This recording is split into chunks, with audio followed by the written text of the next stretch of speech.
आज जैसे आप हमारे सामने बैठे हो, लेकिन आप कह रहे हो लेकिन आप देख तो रहे हो ना, ऐसे ही देखा जाता है। ऐसे ही देखा, यद्यपि असंभव है पर नाम जापक के लिए असंभव नहीं। हमारी श्री जी है ना, हमारी श्री जी है, बात हमारी समझना, ये हमको दर्शन कराता है। हमारे माई श्यामाजू को राज, ये हमारी सामर्थ्य होती है। तो अपनापन से, जैसे बड़े पिता जो है राष्ट्रपति है, लेकिन मेरा पिता है, तो अब दूसरों को डर लगेगा, लेकिन अपने तो जाके उनकी गोद में बैठ सकते हैं ना, मेरा पिता है ना, है नहीं? तो ऐसे ही मेरी श्री जी है ना, आप जिनकी बात कर रहे हो मेरी श्री जी है। अब बस खत्म खेल, जब मेरी श्री जी है ना, तो फिर मेरे को सामर्थ्य भी उतनी मिलेगी, उतनी सामर्थ्य मिलेगी। तो हमें वही पावर देती हैं, वही हमें दृष्टि देती हैं, हम उनको देख पाते हैं, हम उनको सह पाते हैं। नहीं तो सच्ची मानिएगा, प्रभु का प्रेम उदय होते ही हृदय ऐसे, जैसे 0 वाट में 11,000 वाट की बिजली छोड़ दो ना, चिथड़ा उड़ जाए, ऐसे हृदय फट जाए। सांसारिक प्रेम को तो झेल नहीं पाता, सांसारिक दुख सुख को तो झेल नहीं पाता। अब सोचो, इतना आनंद समुद्र, जिस आनंद समुद्र के एक बिंदु के एक अंश से सीकर, जो आनंद सिंधु सुख राशि और सीकर तय त्रैलोक सुपास, सीकर कहते हैं जैसे एक बिंदु ऐसे बूंद लिया और उसको चट में मारा तो उसमें जो कण निकले उसे सीकर कहते हैं। एक सीकर से अनंत ब्रह्मांडों को सुख प्राप्त हो रहा है, एक बूंद के एक सीकर से अनंत ब्रह्मांडों को सुख प्राप्त हो रहा है। वो सुख समुद्र भगवान जब हमें मिलेगा तो हालत क्या होगी? यही भजन, यही गुरु कृपा से सामर्थ्य आती है। जब वो आनंद समुद्र गले लगाएगा तो हालत क्या होगी? एक सीकर सुख में तो देख लो पूरा ब्रह्मांड फंसा हुआ है, और वो आनंद समुद्र जब सामने हो फिर हालत क्या हो? ये गुरु कृपा, ये गुरु मंत्र, ये नाम जप, ये बल प्रदान करता है। तो अब उस आनंद में देखते हुए भी न मूर्छित होता है, न प्राण निकलते हैं। तभी तो सेवा में जाता है, श्री चरणों की सेवा कर रहा है दास, तभी तो वो सामर्थ्य आती है उसके अंदर कि वो आंखों में आंख मिलाकर अंजन लगा रहा है।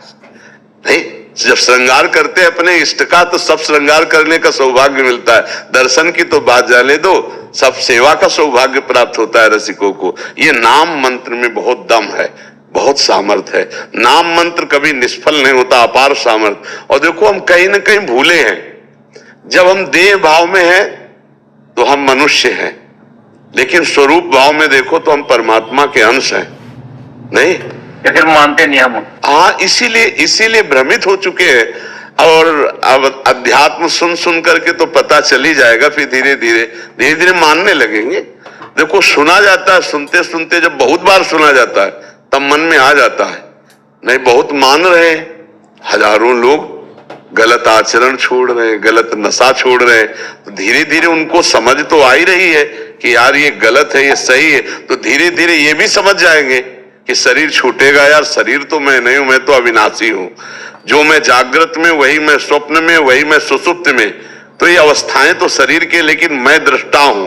अगर इतना ज्ञान धीरे धीरे बढ़ जाए तो जीवन मुक्तता की तरफ हम चल दे। तो आप आनंदित रहिए, नाम में बड़ी सामर्थ्य है, वो सब सामर्थ्य दे देंगे। काजल जी, राधे राधे महाराज जी। महाराज जी, आपके चरणों में कोटि कोटि प्रणाम। महाराज जी, मेरी जिंदगी में एक ही परेशानी है, शरीर के संबंधियों की बातें सुनकर मेरे मन में जलन पैदा होती है, जिस कारण मैं राधा नाम की जगह उस इंसान के बारे में सोचकर अपना समय व्यर्थ कर देती हूँ। कृपया महाराज जी मेरा मार्गदर्शन करें कि मैं उस समय देखो, हृदय को आनंदित रखने के लिए राग और द्वेष, अगर अध्यात्म की जगह में आकर यहाँ प्रश्न किया है तो आध्यात्मिक उत्तर मिलता है। राग और द्वेष ये दो ही बहुत बड़े बंधन हैं। व्यक्ति, वस्तु, स्थान की अनुकूलता में राग और प्रतिकूलता में द्वेष होता है। चाहे वो वस्तु हो, चाहे व्यक्ति हो, चाहे स्थान हो, पदार्थ हो, जो हमारे अनुकूल होता है उसमें राग हो जाता है, और जो प्रतिकूल होता है द्वेष होता है। और राग द्वेष में फंसने वाला आवागमन चक्र में ही फंसा रहता है। हमें चाहिए कि जिनके प्रति हमारा द्वेष होता है उनमें हम भगवत बुद्धि करें। भगवत बुद्धि के बिना इस द्वेष को मिटाया नहीं जा सकता। जो हमारे प्रति प्रतिकूल व्यवहार करे उसके प्रति भी हम यदि अनुकूल व्यवहार करते हुए भगवत भाव रखें तो हमारा हृदय भगवान की प्राप्ति के योग्य हो जाता है, आनंद की प्राप्ति के योग्य हो जाता है। नहीं तो फिर चिंतन तो उसी का होता है, राग और द्वेष का। ऐसा नहीं कि केवल प्रतिकूल ही चिंतन होता है, अनुकूलता का चिंतन होता है, राग का चिंतन होता है, प्रतिकूलता का चिंतन होता है, द्वेष का चिंतन होता है, लाभ का, हानि का, मान का, अपमान का, दुख का, सुख का, यही तो द्वंद्व है। और जो द्वंद्वों में फंसा हुआ है वो अगला द्वंद्व है जन्म और मरण, बार बार जन्म बार बार मरण। अगर जन्म मरण रूपी द्वंद्व से मुक्त होना चाहते हो तो राग और द्वेष का त्याग करो। किसी में भी राग नहीं, सब भगवान के स्वरूप, किसी में भी द्वेष नहीं। हाँ, अजात शत्रु वही कहलाता है जो भगवान का भक्त होता है। और जो भगवान का भक्त होता है वो अजात शत्रु, अजात शत्रु जिसका दुश्मन कोई पैदा ही नहीं हुआ, सब में अपने प्रभु को देखना। उमा संत कहे यही बड़ाई, मंद करत जो करे भलाई। संत हृदय वही है जो बुरा करने वाले पर भी मंगल भावना करे। ऐसे हम जलते रहेंगे चिंतन करके द्वेषात्मक, तो भजन की तो बात जाने दो, और नकारात्मक सोचे आना, और ऐसी नकारात्मक सोच आएंगी कि भगवान से भी अश्रद्धा होने लगेगी।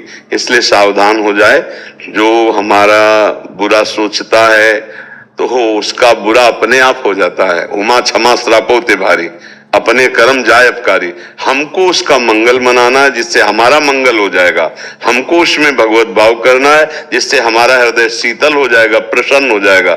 और सच्ची मानिए सब में भगवान है, इसमें कोई अंतर नहीं। तो हम भगवत भाव करें। अगर भगवत भाव से चिंतन करने लगे, ये आदमी ऐसा, अरे इसमें भी प्रभु है, ये ऐसा, तो इसमें भी प्रभु है।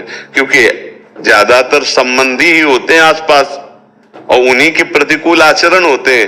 तो उनमें अगर हम भगवत भाव कर लें तो जगत में तो भगवत भाव कर ही लेंगे। अगर अपने संबंधियों में भगवत भाव नहीं कर पाए तो हमें लगता है चाहे मंदिर जाओ और चाहे वृंदावन आओ, वो लाभ तो नहीं मिलेगा जो आपको सब में भगवान देखने पर लाभ मिलेगा।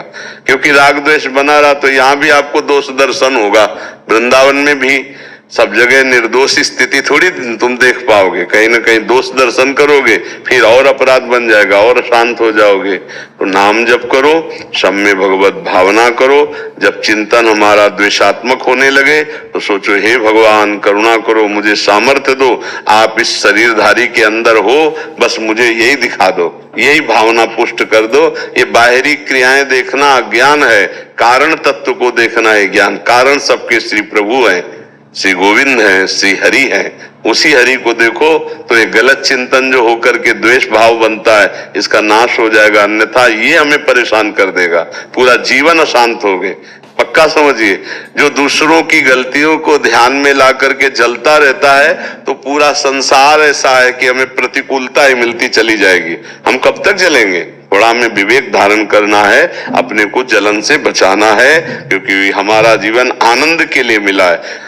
और ये आनंद है क्या हम देख देख के जल रहे हैं, सोच सोच के जल रहे हैं? अरे तेरे भावे जो करे भलो बुरो संसार, नारायण तू बैठ के अपनो भवन बुहार। अपने हृदय को आनंदित करने के लिए सब में भगवत भाव करो। अध्यात्म से तो यही उत्तर है।